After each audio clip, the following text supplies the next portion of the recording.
Good morning, everybody. We are glad that you guys come here today to seek out, and we recommend that Germany would be a good possible country to do business in. Without further ado, my name is Jesus Salazar, and I am an American political advisor. And here is Diego, who is a German businessman, Nathan Jebby, who is an industry consultant, and Abilene Hernandez, the world economist. And we are here today to recommend future external businesses who are interested to invest in Germany. So please hold all your questions to the very end. We are happy to answer them after the presentation. So we want to start off with the general overview of what we're going to talk about. Is first the traditions, the business customs, the infrastructures, the economy and market, which includes the GDP, the income, the imports and exports. And the second to last is the German government's policy, and I leave Nathan to wrap up the presentation from there. So I want to head off to Diego, who would talk about the business customs and also the traditions that goes on in Germany. Hello everyone, my name is Diego, and I'm a German businessman in the industry of music, and I will be talking to you about the general culture. The points I will be covering are the language, the media, music, cuisine, and sports. Later I will get into further detail and I'll talk about the business culture, which I will be covering punctuality, dress code, and forward thinking and seriousness. To begin with, Germany speaks the German language, which comes from Indo-European family, and it's derived from Latin and Greek, and to a further extent from French and English. The media in Germany is really important. TV is said to be like the largest TV market in all Europe, and like more than 90% in 2008 of each home own a cable TV, and in 2012 more than 95% already owns like a cable, at least one cable TV, and no one pays for TV. It's free for everyone. You don't have to pay for nothing. So consumers get to choose what TV they do. And music, as I said, in the industry of music in Germany is the third largest in the world, and they are known like for their classical composers of orchestra like Beethoven and Bach. And in recent years, they have pioneered electronic music, which is right now as it's big. And cuisine, Germans eat meat, and 3 different meats, and they eat it in sausage forms. They eat poachy pork, and so they eat like there's more than 1,500 sausage forms. And it's really famous, and they always drink it with beer. Beer is the national drink for Germany, and it's really social. Like you don't drink beer just to get drunk, but you drink beer with your friends, and you go out, and that's the Oktoberfest. I know all of you know about Oktoberfest, which is one of the largest festivals. And it's just, you go and drink beer from those big jars, and you have a good time, and it all started as a wedding for 2 prisons. And now I'll talk about sports, which is a form, it's really integrated in the part of life for Germany. For example, they just won the World Cup in 2014, and the Association of Germany is known to be one of the biggest ones in the whole world. According to the Bundesliga, which is the national league of Germany, they are the second highest average attendance of any sports in the world compared to any sport. It doesn't matter if it's basketball or any sport, they're the second highest one. And a famous team is for Borussia Dortmund, who they just do a great job on Champions League last year, and this year they're like in last place, but the stadium is always full. There's like people do not stop going. Moving on to my next point, I will talk about business culture. And Germans take very serious punctuality. If you're going to arrive late, then you should let them know before time. Because if you arrive slightly late just by 1 minute, Germans would not like to continue doing business with you because they might think you're not taking them seriously. So be early, at least 10 minutes before time, before the meeting, be there, present yourself. The dress code, Germans are really, they like to look clean and neat, even informally. So imagine when going to a meeting, you have to be in business attire. And they wear dark suits, and sometimes you don't be surprised if you see a man in a dark suit with white socks. That's normal. Also, Germans are known to be the masters of planning. Like, they want to know exactly what's on the next day on their schedule, so they are really working with their agenda.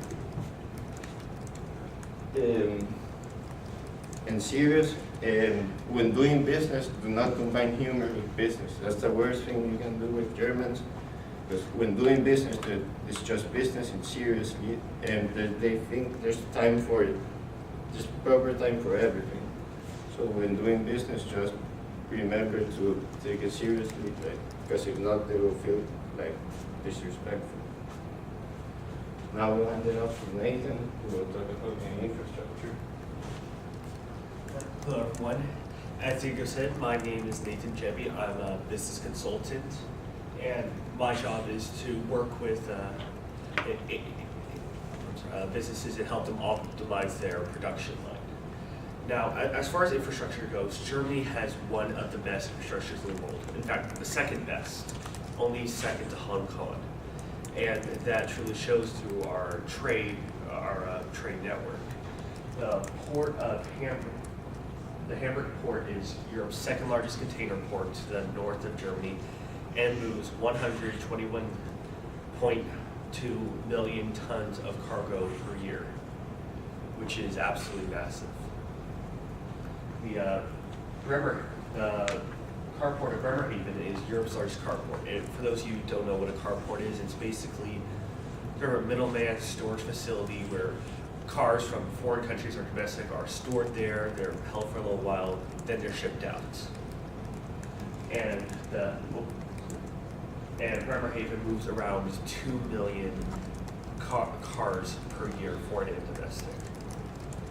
The inland port of Duisburg is basically an inland port is a port on a river or someplace farther inland that ships can get to, and it helps spread. It's basically faster than a railway or anything like that. And the Duisburg inland port moves around 40 million tons of cargo per year alone. And it's not the only one. There's over 250 inland ports in Germany alone. And most of these are located on the Rhine and Elbe rivers, which are these two massive rivers that go through Germany. And it is the main thoroughway for barge traffic. Barges will come in from the ocean, they'll go down the river, train along the way, pick up stuff, then head back out and go to other countries, namely Norway, England, all the European countries with a coastline. And it's not just the by sea and river. Germany also has 23 international airports that are capable of moving cargo, the largest being the Frankfurt Airport, which is the world's 7th in moving cargo and passengers. It moves around 450 metric tons of cargo per year, which may be small compared to 121 million tons, but that's still a large amount. And finally, there's by land. Germany has one of the densest highway systems in the world. And what that basically means is there's more highways per area. And this is really great for like truckers because they have more options to get to point A to point B. So if there's a traffic jam, they won't be held up, they'll just take a different road. And finally, there is the railway. Railway is so important to trade ever since the 1800s. And Germany has one of the largest railways in the world, over 37,900 kilometers of high-speed railway. And and a high-speed railway is around 300 kilometers per hour, so you'll get your product to where you want to very, very fast. And now I will hand it off to Adeline Hernandez. She will discuss you the GDP of Germany and the overall market. Hello, I'm Adeline Hernandez. I'm a world economist. I'll be covering the economy of Germany, more specifically the GDP, the income, and the imports and exports. For my first point, the GDP for the Trading Economics website, the GDP for 2013 in Germany was 34.82 billion US dollars, and that covers like 5.86 of the world economy. As you can see in the graph, the GDP has increased through 2009, decreased in 2010 and 11, and then increased to its current net worth.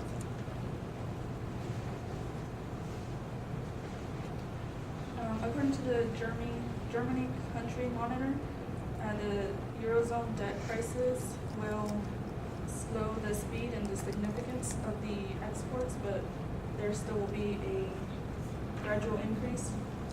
There's a greater demand for imports. This will affect the net exports negatively for the current growth in the 2005 time. For my second point of income for the DIW Economic Bulletin, in 2005 through 10, the market increased by 1,000 euros or 4% in Western Germany and 2,900 or 20% in Eastern Germany. Real income increased from 2005 through 10 in Western Germany by 3% or 600 euros and 1,100 or 7% in Eastern Germany. You are at risk of living under poverty if your income is below 990 euros based on the 2010 income report. And 11 million people in Germany are below this or 14% of the total population. 1 year prior it was 15%. The Eastern Germany is at a higher rate than Western due to the higher unemployment and lower wages. For my final point, I'll be covering the imports and exports for the Observatory of Economic Complexity. On the Economic Complexity Index, Germany is at a 1.89. The top exports include cars at 11%, vehicle parts at 4.1%, medicine, plane, helicopters, and refined petroleum. Export destinations are France at 8.8%, US 8.15%, China, UK, and the Netherlands. Imports are crude oils at 5.6%, petroleum gas, cars, vehicle parts, and refined petroleum. The import origins are Netherlands at 8.9%, China, France, US, and Italy. And to recap, I've covered the GDP, the income, and the imports and exports. Now I'll hand it off to Jesus to cover government policy. Thank you, Emily. Hello again, my name is Jesus, and I am an American political advisor who done some research over government policies within the U.S. and also in Germany to see what are the difference and similarities between those two countries, which turns out that according to the CIA.gov website, they do have branches like the United States, the judicial, the executive, and legislative. But the difference is that they have several people ruling the countries, which includes the president, the chancellor, and the federal prime ministers. So, knowing that the current president today is Homik Guak, the chancellor, the head of the government is Angela Merkel, and the cabinet is run by the federal ministers, who is in charge of the finances and the economy, with dealing with regulations. So the government is ruled under the Federal Republic government systems, indicating that they are similar to other European countries, that they have several people being ruled by the Republican Democratic states, but also similar to the United States. So I want to explain what they prohibit and ban in Germany, because not anything dealing with Nazis or affiliations as swastikas shows that they are not allowed in Germany, because due to World War II, according to the Eric Sultan, a Germany, like a country guy, explains like what their role is to make sure that people are safe, and that anything like people who have the swastika symbol or any affiliation with neo-Nazism, they are not allowed to be in Germany, because they do not tolerate this type of behavior because of the history they have in the past. And so I'll explain to you the strict regulations they have for trading purposes, because knowing this, that they have imports tariffs, which means that they tax on imports, so that anything that you bring to Germany, they tax. But also they have to go through import documentations and other requirements in order for the imports to get into Germany, because if the United States want to do business with Germany, they gotta follow the rules and respect them, because even though they are strict about it, they want to make sure that the goods they bring are good, safe, and also very suitable for Germany to have. So I want to recap on how the government works is through the government systems, where they follow a civil law system, indicating that people just follow the law based on what the government states them, and they respect it. Also, knowing that they prohibit anything affiliated with Nazis, because if anybody would have like something to deal with Nazism, they are banned and also could get arrested for it. And last but not least, the full regulation and how strict they are, so that anything that exports that the US have, they have under control, so that the United States will make sure that they respect Germany, and Germany respect the United States, and so on. So I'll let Nathan to conclude this presentation. So I'll let him. Yes, so to conclude, Germany is a great place to set up a new business. You can see German culture is really well suited for business. Their punctuality and their overall professionalism is fantastic, and it just extends to even train fare. If your train is late by 10 minutes, keep on just 10 minutes, which is pretty normal for the U.S., they will give you your train fare for free. They also have one of the top industry infrastructures in the world. I'm pretty sure I drove the point home, but to make absolutely sure, they're extremely efficient, extremely well designed, and move a massive amount of cargo in and out of the country. Sorry.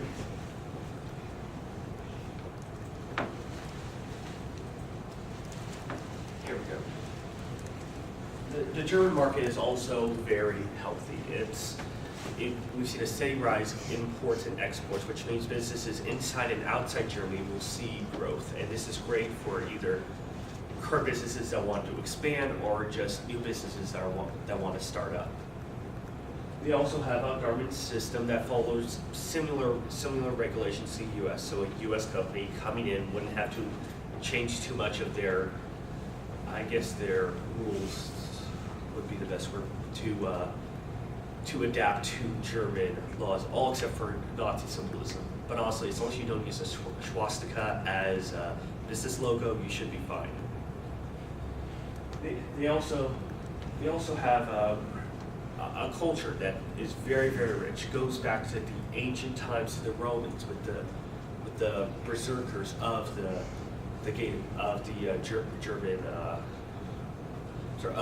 German country. They have this rich history with Oktoberfest, with basically everything that I personally really enjoy being a part of when I go there. Now, as a recommendation, it's a recommendation of the group to definitely jump on it for all those reasons I've stated above. I wouldn't be surprised if a lot of businesses were already expanding down there, so if you really want to get your foot in the door, definitely do it now. As I said before, my name is Nathan Jebby. This is Jesus Salazar, Diego Gonzalez, and Adeline Hernandez. We'd like to thank you all for coming. Are there any questions?